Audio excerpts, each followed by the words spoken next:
Community Radio. Hey, this is Versailles, and you're listening to Cultural Learnings on Manila Community Radio. And we're broadcasting live from Esteban Street in Makati for friends, bikes, music, and coffee. A street meet organized in partnership with Make It Makati, Esteban Cycling Community, Manila Community Radio, and Leisure Manila. We have a very interesting show prepared today, especially for me, as this is Cultural Learning's first live panel discussion. For those that don't know, Cultural Learnings is an editorial platform I run and curate for discussions on culture. It's available as a newsletter and a radio show on Manila Community Radio, where so far I've played an eclectic selection of music, usually themed as a DJ, but now we're branching out to do more talks like this one, which is really exciting. So thank you everyone for coming and making this weekend very special. Today's panel discussion will focus on women in cycling as we spotlight women's perspectives in the culture of cycling through an intersectional discussion with our panelists on the gender gap in cycling, media representation of women cyclists, low-car living, and the role of women in cycling advocacy. So first we have Pam Angeles. She is an architect and co-founder of Bikeary Bicycle Lifestyle, a woman-run online bike shop specializing in bike touring accessories and components. Thysz Estrada is a freelance creative director and writer. As a transgender woman, she advocates for fair representation in the media, for the LGBTQIA+ community, and was named an equality ambassador for Pantay, a youth network pushing for the passage of the SOGI Equality in Congress, an act prohibiting discrimination of sexual orientation and gender identity or expression. Marla Darwin is a creative director of a small studio called NS Design, as well as a design director of Palm Tree Abbey and Nano Craft Brewery. She's also the co-founder of Girl Gang Manila, that's GRRL, a collective championing safe spaces and community for women. And last but certainly not least, Corinna Pettyjohn is a teacher and mother who, through her blog and Instagram account, Two Wheels, Three Hearts, is on a mission to convince families to travel less on their cars and more on their bikes. So ladies, icebreaker, what bikes do you own and how would you describe your style of cycling? Pam, you can go first since you have the microphone. So I own mostly touring bikes. So I have a Surly, Velo Orange, and All City. I also have a Brompton. And how would you describe your style of cycling? You've mentioned touring, but for me, personally, I would describe myself as very functional. I have a cyclocross, but I've converted it into a touring bike.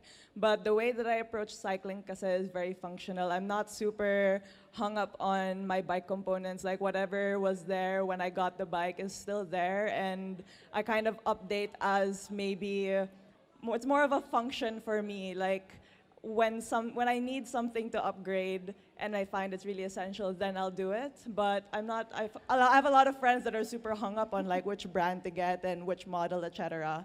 So I'm a very functional cyclist, I would say, and I want to be able to carry everything very efficiently and just go on the go with everything that I have. So for you, like, how would you describe your style? It would be the same. So one of my bikes is on a 3x9 setup. So right now we're on already a 12 speed.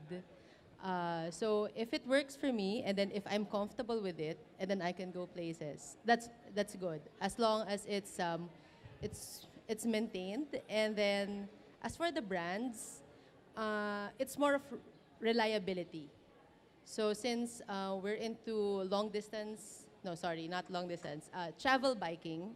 So we have to be, our things should be reliable enough that we can take them home with us. Because one time I just placed a random stand on my bike. I ended up leaving it on the mountains because we cannot put it back.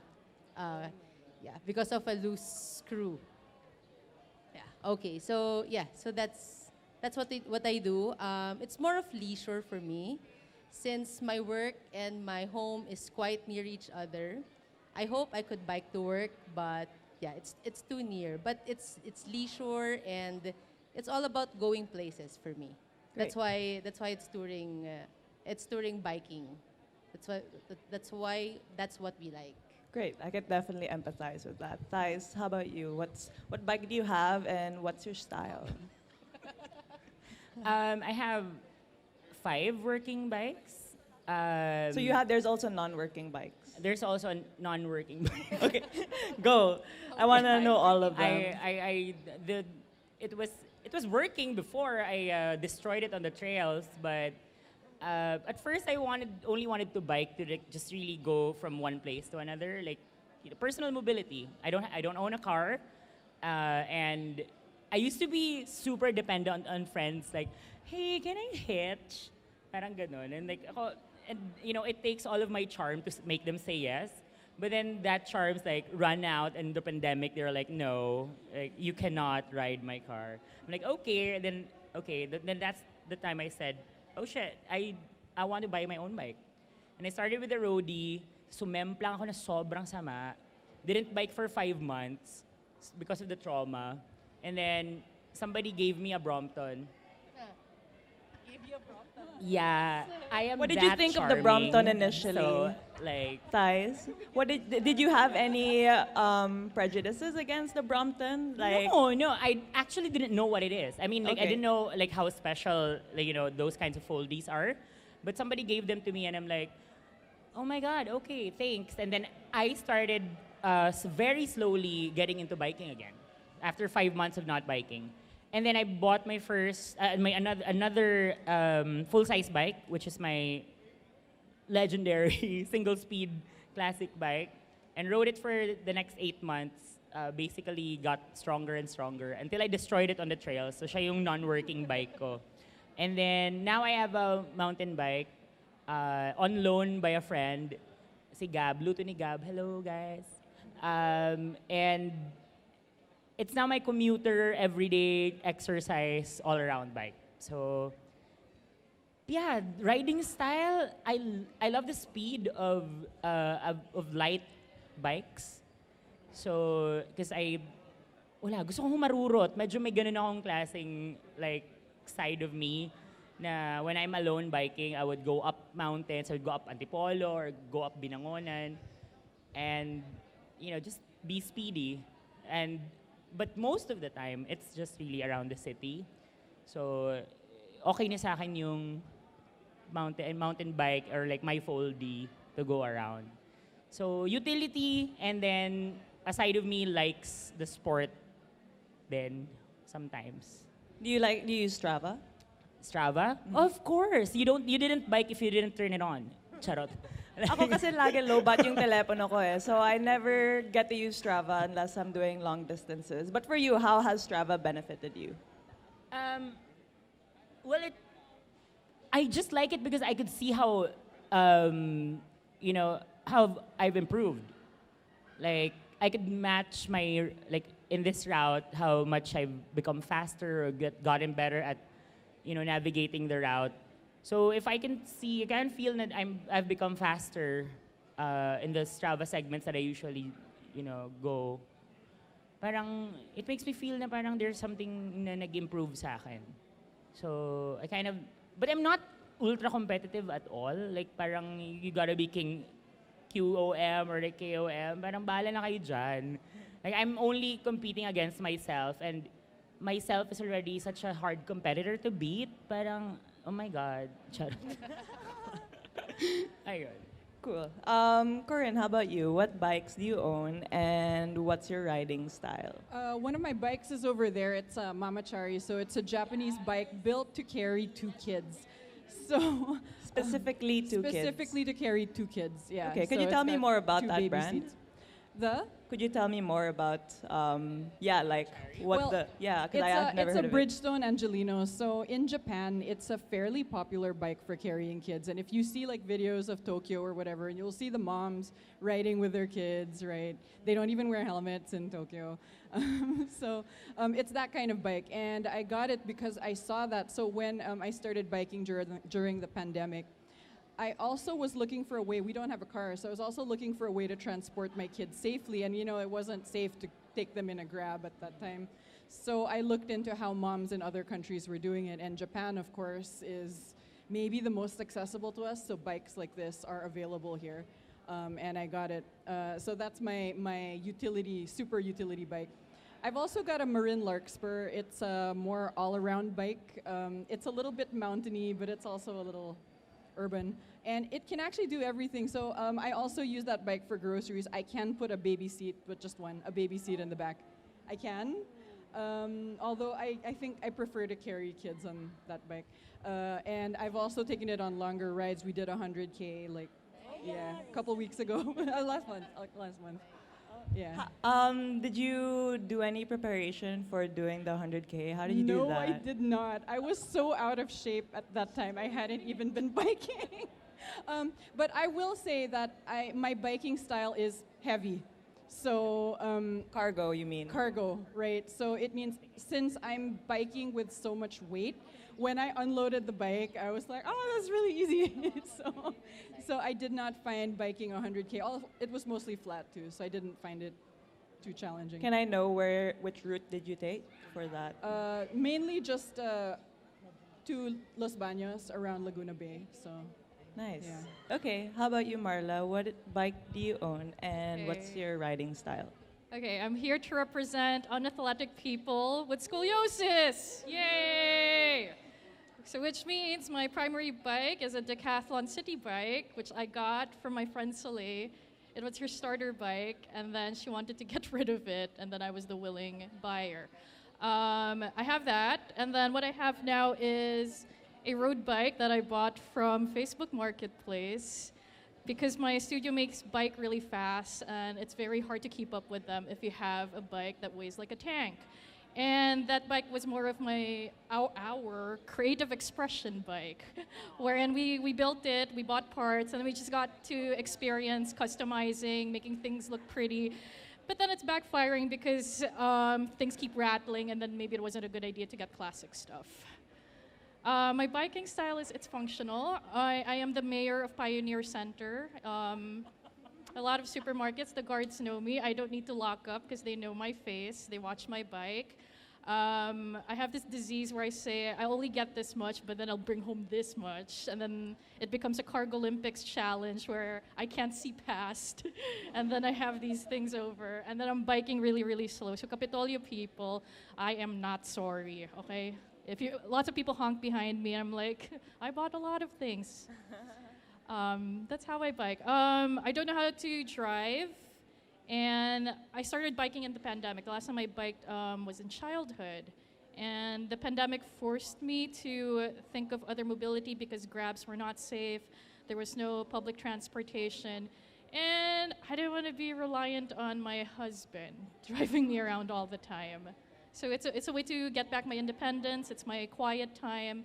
And I'm a big believer in cutting down car trips. So if I can go there on a bike, I will go there on a bike. Correct me if I'm wrong, but I heard that you have scoliosis? Yes, I do. So in building your bike, what considerations did you have to make? So all of my bikes, I sit up.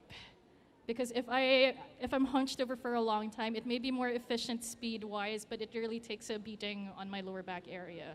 So I ride high, and it's easier also if you're in a traffic congested area because then you're able to see things, you're able to direct things better. It's a functional thing. Yeah. Great. Okay, so we have 4 topics that we're going to cover today, and the first one is the gender gap in cycling. And I want to prime this section with some statistics in case people don't know about it. So according to data from Strava released in 2019, women are less likely to cycle to work than men. Globally, men are 6.7 more likely than women to hop on a bike for their daily commute. In the US, this gap stands at 17.4% in men's favor, while in the UK, it's 12%. In the developed world, Denmark is one of the most women-friendly bike destinations, where women are 24.4 more likely to commute via bike than men. And in Denmark, their population is comprised of 53% of women cyclists. In Germany, it's 49%, and in the Netherlands, it's 55%. But it's very difficult to make these comparisons with the Philippines because we're a developed country. And actually, the the less women are cycling in a certain country, it's often because with concerns on safety and the bike infrastructure not being able to accommodate for it. So I want to ask you ladies, what do you think, in your opinion, and based on your experience and what you've read, what do you think is behind the cycling gender gap? More generally, if you have insight on that, but if you can give context to the Philippines, that would be great. There are always concerns about safety. I think some of my other panelists will talk more about that. But I want to talk about the types of trips we take. So, for example, a male going to work cyclist is probably leaving his house and then going straight to the office, locking up, and then going straight back home. So, to do that, they take efficient routes and they keep up with the traffic. They keep up with the cars, right? So that's why we often hear, like online, like a lot of people will be like, well, if you can't handle it, you shouldn't be on a bike, right? But they're not taking into account that our trips, Marla and I, for example, will be carrying cargo, we'll be carrying kids. We are not able to keep up with the traffic in the same way as a dude on a road bike going to work, right? Yes. It's just not possible. And then there's footbridges, and they want you to carry your bike up a footbridge. That is never happening with my bike. It's just not happening. So it's things like that. So I think even when we make cycling infrastructure, we don't take into account that there are different kinds of trips, different needs.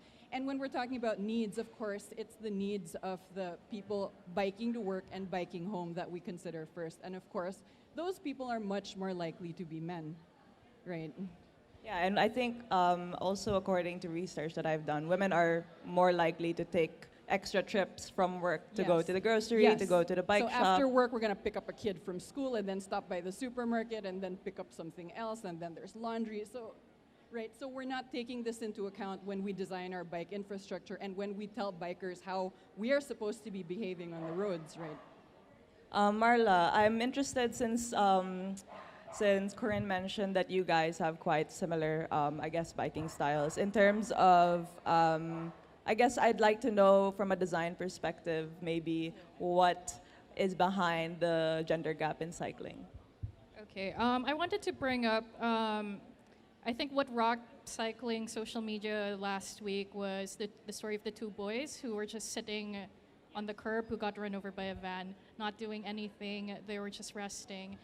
And cycling, no matter what if you're a man or a woman, will always be dangerous. But then as a woman, there's this added layer of fearing sexual harassment, sexual violence, that I feel like it's a big deal when women don't feel safe already on the road. But then if you're gonna park somewhere where you don't feel safe, if the parking facilities are dark or it's somewhere far away from the public, that's a very big deterrent, and I feel like that's a design thing. A good example, Ayala 30th, when they started offering bike parking, it used to be this small room near the entrance. That was very terrifying for me as a woman because there was a small entrance, it was just a small door. So if anybody wanted to steal things from me, wanted to do something to me, all they had to do was to block that small door, close it up, and then just corner me and I'm stuck there. By the way, this Yeah. is also our problem with when they block off the sidewalks when they fence them. Yes, Yeah. we can't escape. Yeah, Yeah. it's really something that the designers don't think Yeah, about. Yeah. that's a design thing. And I don't know, maybe somebody caught on to that. So if you go to Ayala 30th now, they moved the bike parking to somewhere open, near the guards, near the service riders, near the cars. So yeah, but that's something that could have easily been addressed by design from the very beginning. Okay. Thysz, I'm interested in what insight you can give in terms of the gender gap in cycling, specifically on the trans community. What's missing in that regard? Well, the first thing that's missing is there's not a lot of transgender bikers. It's not encouraged. Parang, I don't know, I could only count in my one hand how many transgender bikers that I know who are actively commuting and biking like me. It's my goal to encourage more and give them, inspire them to have that kind of freedom of mobility. Because the way it gave me the freedom to just, to move basically around cities has been immense. the effect on my being able to go to one place or another and my mental health was immense. But what's stopping us from having more of our gender group basically to bike is still the kind of the lack of safe spaces. I think yun pa rin. Sabi ko nga, I'm already a biker and I'm a trans woman. Parang double whammy na ako sa violence. Parang when you're a cyclist, like just for some reason, some other modes of transport, okay, cars, just want to kill you. Alam mo yun, parang may ganong fear and like ganon lagi nangyayari. Plus mo pa yung fact na, okay, you're a trans woman and you're the most, susceptible to violence sa lahat ng LGBT. So, anong plus nun para sa isang trans woman na magbabike kung alam niya na sobrang against sa kanya yung safety wherever she is or he is. But what I'm telling them is, it's the freedom that affords you. What society has to do is for it to change, not you. So the more we are biking, the more they see na we're using bike facilities, hopefully they would adjust and adapt to the problem na we need more safe spaces. I think it's the same consideration with all women, I guess. We feel that that kind of fear and violence na kasunod lang lagi ng when we bike. It's just there. You're always anxious. There's always something that you fear. Kahit wala naman, I mean, nasa likod lang ng isip mo. But you know kasi that it happens to other people. And more so, what if it happens to you? What are you gonna do? So there's always that kind of like preemptive thing. I hope things change for us. And I always say that it's important that people see me, that I bike, so that they get inspired na, okay, pwede pala na may trans na nagbabike. Alam mo yun. So, ewan ko, my fearlessness, I hope that inspires others to be fearless as well. But more so, for others to allow us to be fearless.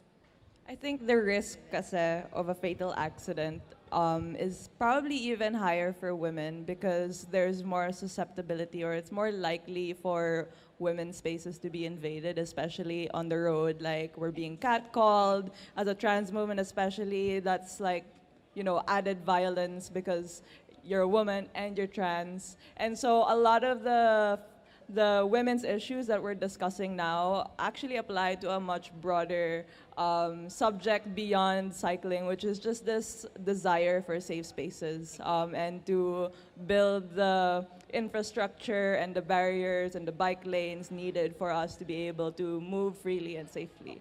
Pam, I'm interested in your perspective as an owner of a bike shop, having to carry a lot of accessories and a lot of compartments for women to feel safe cycling. So in your eyes, like what do you think as a owner of a bike shop, what is where does the gender gap in cycling for women lie? So our bike shop has been established prior to the pandemic, but we noticed there are more female cyclists right now than ever in the last 5 or 6, 7 years. So in the span of the 2 years during the pandemic, there were more women cyclists. So that's something that we really like to see. Before everything that was ladies, the ladies lines, they weren't moving as fast as they are right now. So we are happy that there are more female cyclists, and at the same time, the manufacturers are also more open to female or lady sizing, because before they wouldn't do anything for the women. Like we wanted shorter shorts or shorts that doesn't run until the knees or something. So right now they're more open to doing it. And then with regards to what we were talking about earlier with regards to safety, I think that is one of the major concerns of female cyclists. It's their safety.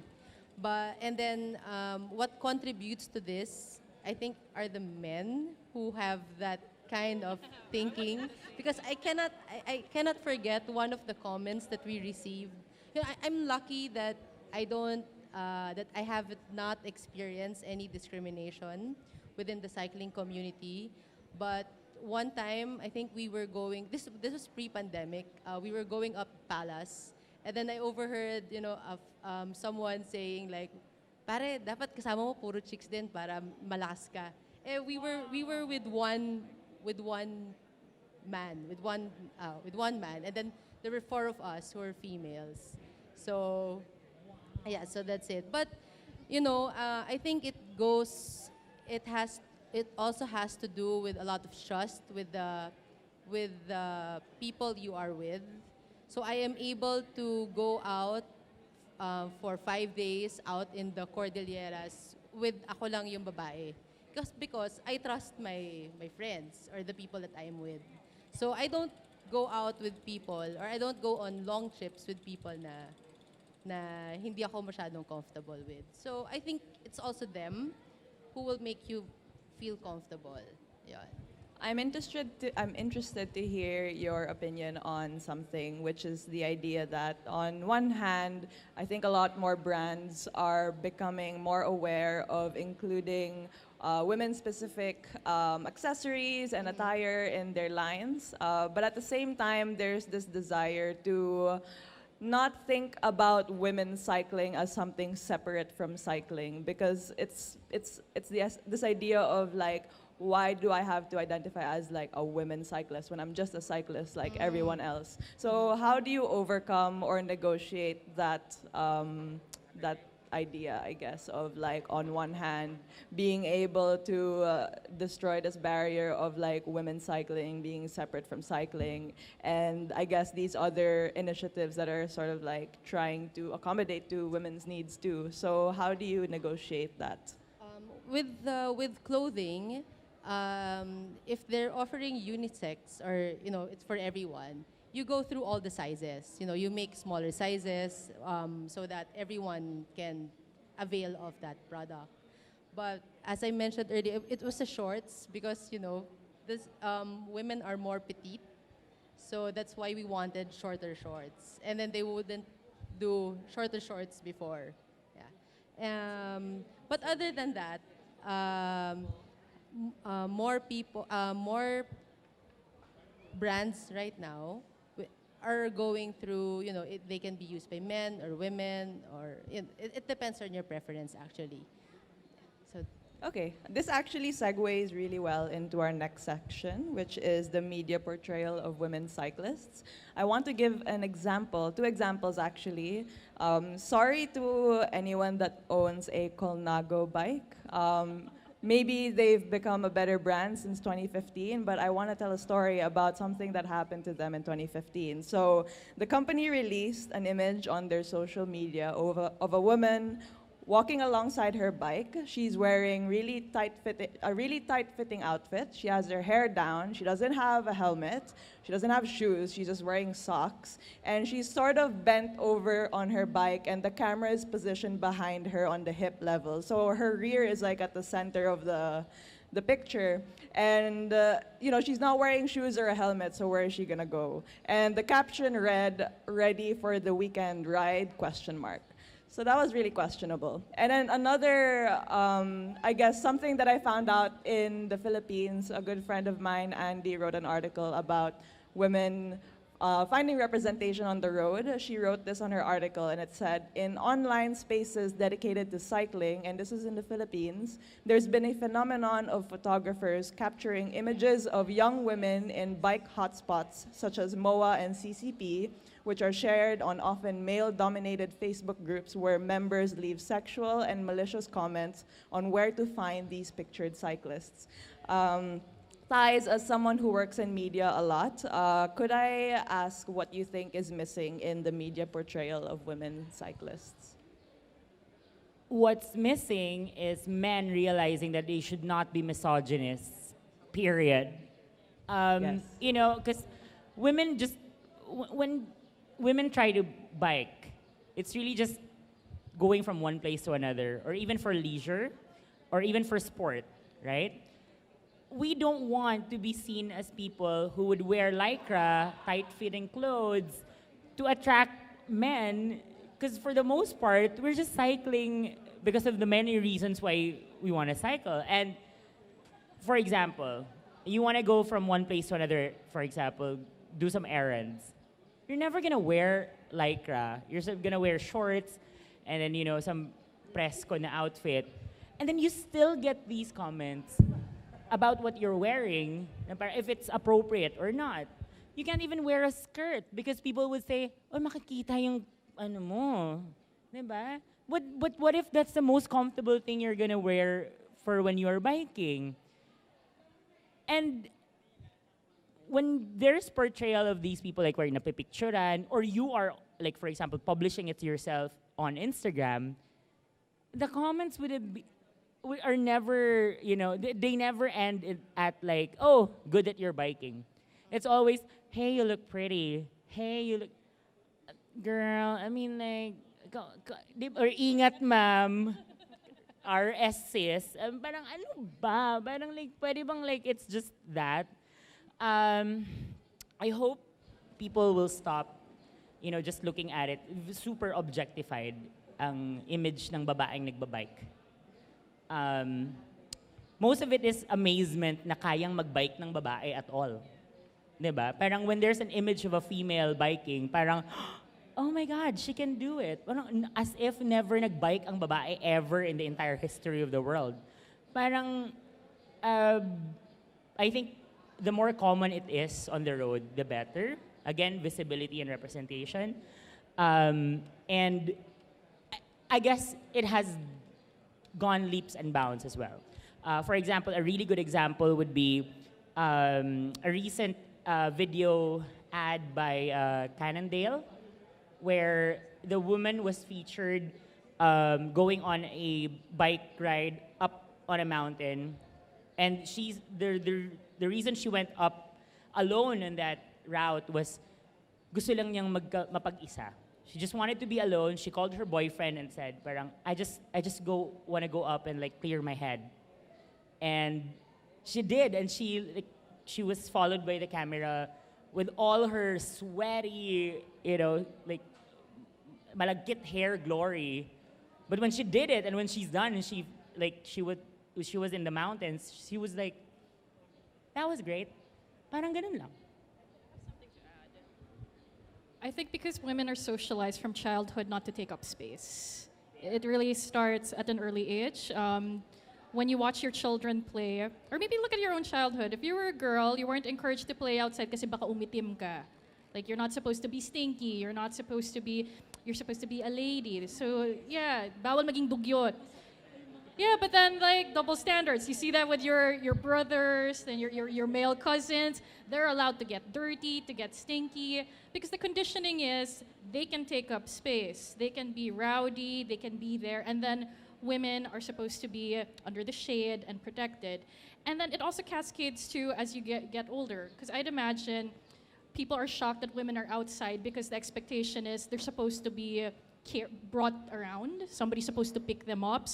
A male companion is supposed to protect them.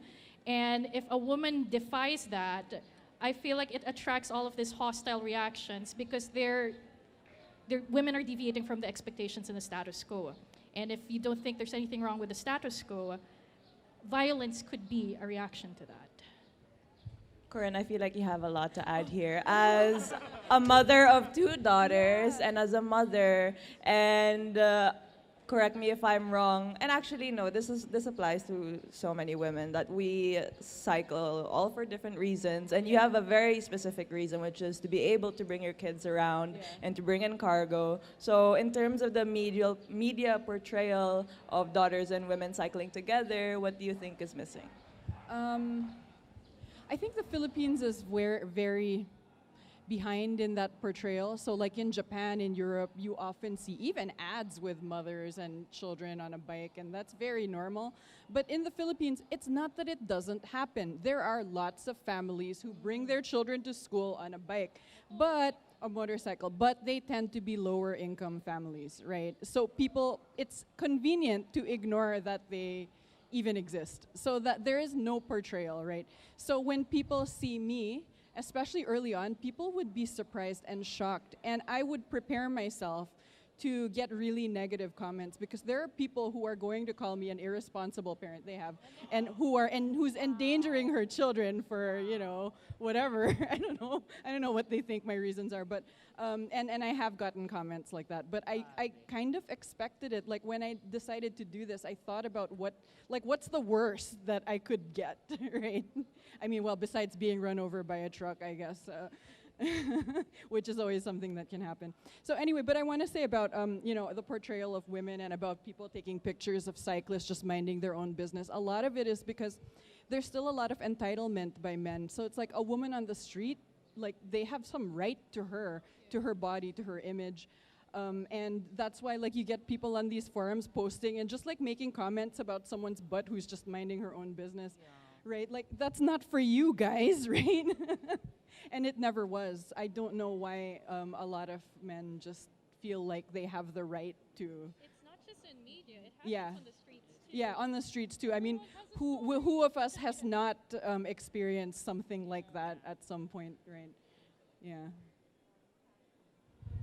Pam, I would like to know your insight on the media portrayal of women in bike touring, because I think there's this idea of the women cyclist who is like wearing lycra and is cycling for their appearance or for their exercise or to lose weight or whatever. And actually, I'm really relieved that all of you gave your reasons to cycle as like something that is either functional or that's for you, and never as like something to appease someone else. And you know, the Colnago example that I gave is a prime example of like a male gaze on women cycling. So for bike touring, which is very functional, and oftentimes it's not very pretty, like you're camping out somewhere and there's no bathroom, and that's not the most ladylike thing, but it's a reality for every cyclist, whether you're male or female. So do you have anything to say about the media portrayal of women bike touring? With the bike touring, the products, we noticed that they're more gender neutral. So they are featuring both male and females, so not much of a discrimination there. And then at the same time, since it goes hand in hand with hiking and camping, there are more brands like Patagonia right now. They have an ongoing campaign, which I think it's one of the videos is titled Reframed. They're featuring females that are doing blue-collared works like timber structures and you know, those jobs that were supposed to be like manly or masculine jobs. So I think in that part, that's and I have not experienced any discrimination in touring. Yeah, except for some comments like, oh, babae ka, kasama mo, puro lalaki. Ganun lang, pero side comments lang yon. Pero other than that, sa community and dun sa, ano na yun, wala naman. Yan. That segues perfectly into our next subject, which is this idea of living less with cars. And actually, feminism and bike touring have a really close relationship. During the bike boom of the late 19th century, the primary achievement the bicycle gained for the women's movement was greater social mobility. Between 1894 and 95, Annie Londonderry, a Jewish Latvian immigrant to the US, was the first woman to bicycle around the world. And I think it's this idea of like, well, for me, like independence is my most important value. I used to live in London for 7 years, and I had a bike there that I kind of just like poured everything into. It's a cyclocross, which has been converted into a tour, even though I haven't gone on a tour yet. Let's go together, Pam, one day. And when I came back here, di ko nadala yung bike ko. So I was like taking grabs everywhere. I even bought a bike on Facebook Marketplace, and it was this, I think it was like aluminum or something. But anyway, it was a weird frame because it had holes. Like yun yung design niya. Like there are holes that you could see through the bike, which kind of compromised the frame. But I didn't know that at the time because I thought it was cool. And it was secondhand. And eventually it broke. And like I fell down the hill going from Kalayaan to Rockwell. And I was like, oh my God. Like I was so bummed after that because I felt like I wasn't free. I couldn't move around anywhere and I didn't have my bike with me. And to the degree that I had my bike sent over here in a balikbayan box. And from there, like I haven't been able to let go of my bike. And it's this idea of like me being able to go around, not having to rely on anyone to take me on a car to go places. So Pam, I want to ask you, what's one misconception you want to break down about cycling in the Philippines as a woman? And well, also, not- I guess, like in the context of bikepacking, because this whole idea of like taking long rides, yeah. So like, what's one misconception that you want to break down? Well, almost most of the people I meet, they're like, oh, that's good for exercise. I'm like, no, I'm not doing this for exercise. I'm doing this because I want to get from point A to point B, either faster or, more enjoyable or just more convenient than a car.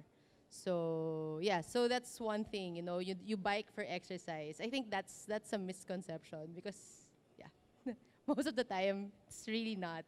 Yeah, it's more good for convenience, function, and sometimes it can be more efficient than a car.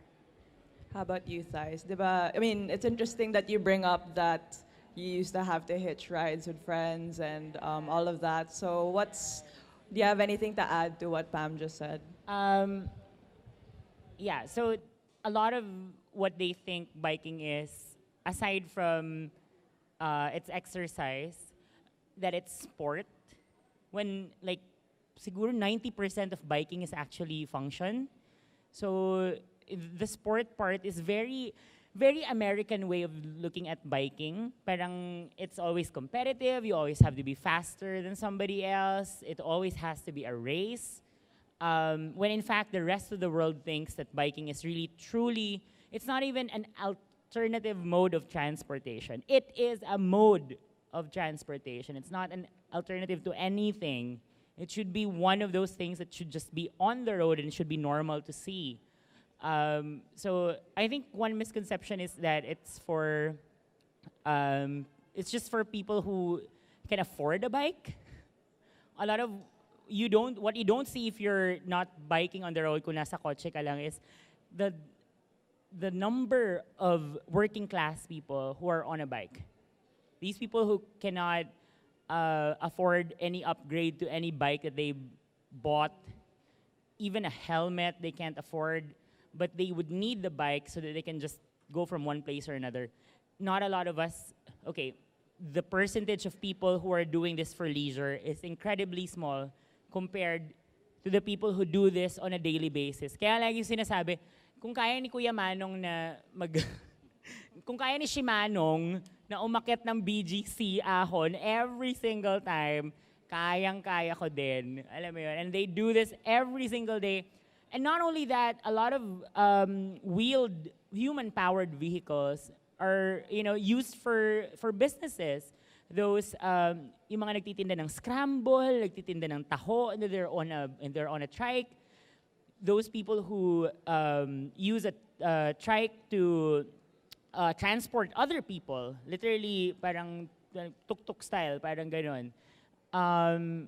It's a lot of it is function. A lot of it is used for business. A lot of it is used for freedom to do things so that they can actually work and earn money. Okay, so it's not about leisure. It's not solely about leisure. It's not solely about sport. And the reason why we should have more equity in mobility, for more roads to be safer, is not for these people who can afford 100,000 peso bike, but for people who need this so that they can feed their families. Marla, Yes. I want to get your design perspective on this idea of like the bike as a amazing design concept that is so accessible to everyone, whatever income bracket you come from. how does that relate with, I guess, what Pam and Thysz had mentioned, but I want to like kind of know more from your design perspective. What is this like idea of living less with cars, and what misconceptions around that you think should be broken down? Yeah, I mean, Thais covered a lot already.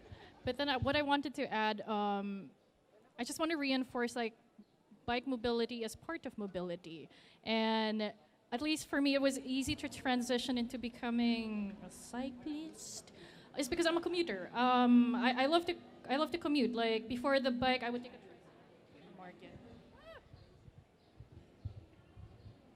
If not a tricycle, I would go angkas. My favorite mode of transportation is walking. I love walking. Right? So I think the bike is just one design feature in a whole ecosystem of all of these other things. And I like that in the Philippines, we get very creative about it.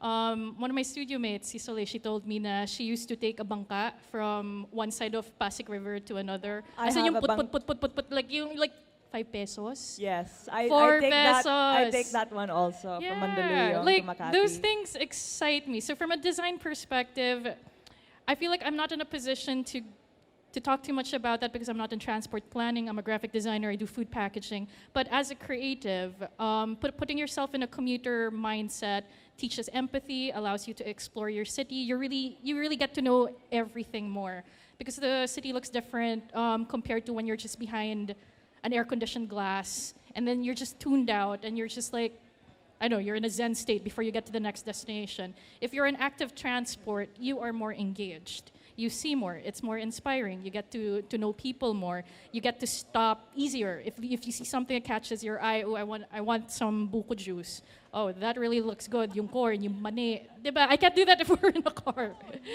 New things. And I think that also enriches creative spirit and inspiration because if you don't do that, heads up, Ramon Ang, then you're going to be promoting things that are very detached through how most Filipinos commute. Corinne, I want to know how your experience of being a mother has informed your view on urban mobility. Oh, a lot. A lot. It started when I had kids and I had to take them around in strollers around Makati. I mean, this is Makati. I live around here. You think that this is a really walkable area. And for the most part, it kind of is. But try walking it with a stroller, right? You will find that it kind of isn't. And then you have to take an underpass. Not possible. So it started with that. And then, what else about having kids? Anyway, there's a lot of that. And then another misconception, I guess, about travel and families and biking that I would address is that it's an inferior way to travel, especially for families. I've found that it isn't. It's better in many ways than taking a car or anything else. And what do I mean? And obviously, it's more sustainable, so we're not even going to talk about that. But, you know, my kids enjoy it much more than being in a car. You can ask them. So they would rather bike for the most part. It's more fun. They get to see things that they wouldn't from a car. And one thing that I realized early on after I started biking with my kids is they had a sense of direction. So they knew when we biked around, they knew what would be coming up over there and how to get to McDonald's or how to get to the other store. And I didn't have that. When I was a kid, I was driven everywhere. I grew up in the province. Anyway, and there weren't really other ways to get around. So I've found that because they're biking, they have a better sense of direction, better empathy for other people because we can see the people. You know, we can see the kids begging on the street. And it's not just from a window and then you knock and then they go away. It's, you know, it's closer than that. We have to talk about it, right? So we do. So I think for raising, and then something else, a friend recently asked me if I, like, you know, because I bike through Manila sometimes, like, aren't you scared? Isn't it dangerous? And to be honest, I didn't feel as intimidated as I have going through those neighborhoods in a car.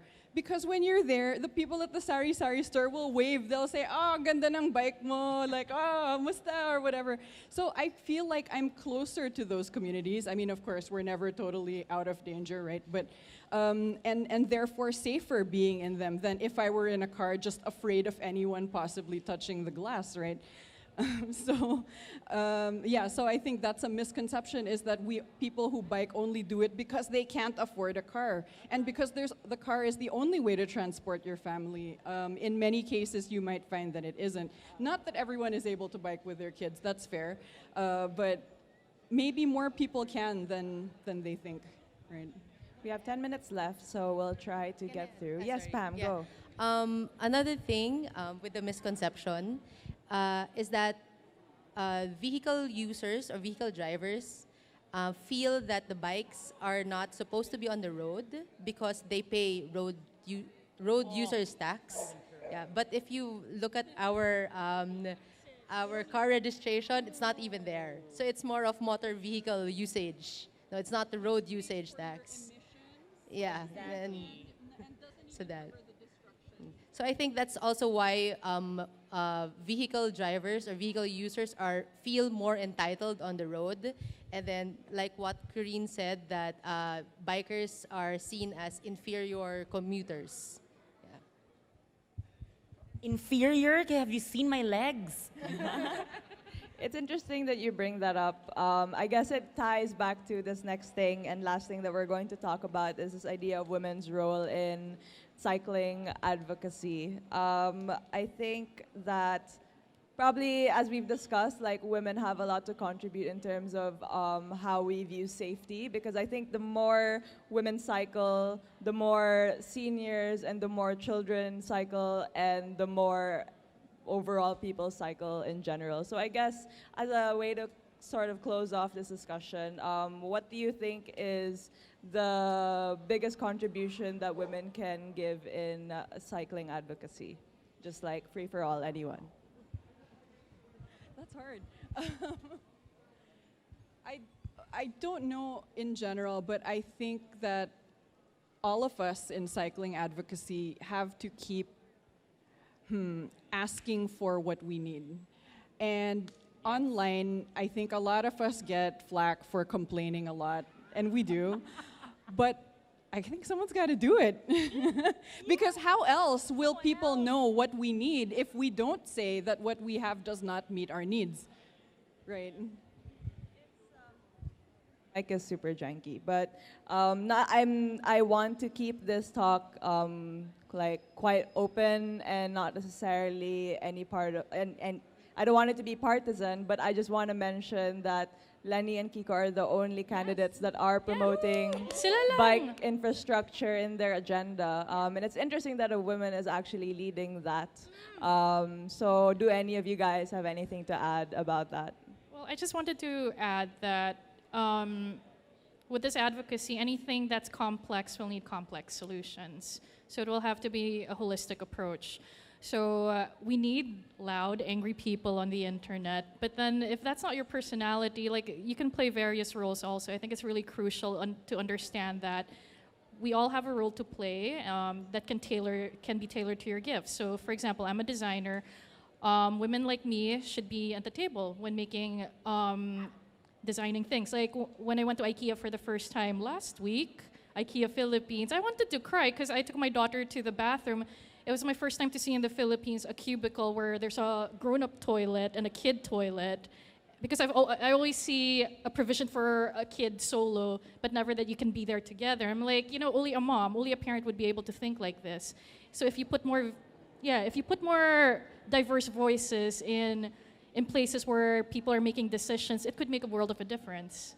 So that's for me. That's for my industry. And I feel like with Thysz, for Pam, like they're doing what they can in their own industry. And I think that would be my call to action. See what you can do given where you have influence, your style, but with understanding that we're all friends here and we're all going to be doing it together.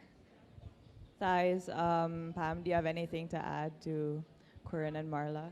Yeah, so speaking of using your talents and what you know to, have more women have safe spaces in public to cycle and have freedom in their mobility. What I did was I wanted to have, or I started an Instagram page for a bike tambayan in BGC. It's called Arabic Cakes, and Arabic would have just been a normal, bike rack, and with nothing but just bikes and then people hanging out. It wouldn't have had any meaning if it wasn't a trans woman, I guess, who handled it. But I wanted it to become a place where diversity and inclusion is really respected and observed.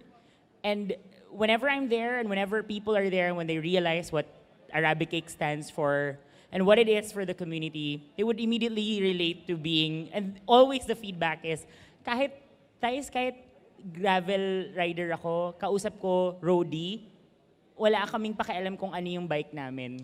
Nag-uusap kami as cyclists. Babae ako, lalaki siya, nag-uusap kami sa Arabic Cakes. Okay lang kasi pinag-uusapan namin yung itsura ng bike or kung kamusta yung ride namin papunta dito. We get to know a lot more people. And I think yun yung parang thing na ginagawa ko for the most part of my career, building communities. And for something that I thought it's just going to be my hobby, eventually naging form siya ng mobility for me. I'm happy to have created that community, at least for that area. And yeah, it's just using your own, strengths to make more of these safe spaces available. So kung hindi ka din, if you're somebody who didn't realize na gumagawa ka ng community tas wala kang idea na pwede siyang maging inclusive and safe and diverse, wala. Maging empty yung ginawa mo, di ba? But it gave it purpose, it gave it meaning. People who go there feel like they are safe and respected.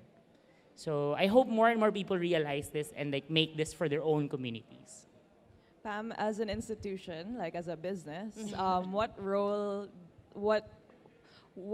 do you see in Bikeary in terms of the cycling advocacy, whether indirectly or directly, or something I guess that you've observed in running a business? So same as what they mentioned, it's inclusivity and diversity. So, and then at the same time, we try to be open that we are female owners of the bike shop so that more females are more comfortable in going into our shop and not into it, because sometimes they would complain in this bike shop they're mansplained, exactly.